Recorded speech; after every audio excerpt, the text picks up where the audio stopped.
Hi guys. So పొద్దున్నే మా mummy నా తలకేదో పెడుతుంది. ఫస్ట్ నా జుట్టు చూపిస్తాగండి. సో నా జుట్టు చాలా బెటర్ అయింది, ఇంత లాంగ్ అయింది. దాని రీజన్ ఏంటి అంటే ఇదే. మమ్మీ ఏం పెడుతున్నావు?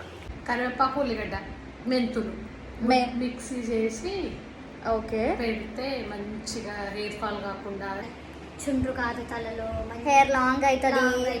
100% గ్యారెంటీ ఇస్తుంది. అవును. అయితే నాకు డెంగ్యూ రావడం వల్ల నాకు 2 times డెంగ్యూ వచ్చింది. చాలా అంటే చాలా ఘోరమైన హెయిర్ ఫాల్ అవుతుండే అనమాట. సో మా మమ్మీది స్టార్ట్ చేసినప్పటి నుంచి కొంచెం తగ్గింది అండ్ హెయిర్ కూడా లెంత్ పెరిగింది. మంచిగా గ్రోతింగ్, మంచిగా హెయిర్ గ్రోతింగ్ వస్తుంది. అయితే ఇప్పుడు మీకు ఒక డౌట్ వస్తుంది, మెంతులు నానబెట్టా లేదంటే మిక్సీయా, ఏం చేసినా చెప్పు. మెంతులు నానబెట్టాలి. ఓకే. లేకపోతే మనకి కాకపోతే ఇంకా పౌడర్ చేసి పెట్టేసుకోవాలి. స్టోర్ చేసుకొని ఎవ్రీ టైం ఆ పౌడర్ కొంచెం కొంచెం వేసుకోవాలి. మీకు ఇది రెసిపీ కావాలంటే నేను ఇంకో వీడియోలో పర్టికులర్గా మొత్తం అది పెడతా. So yeah, okay, bye.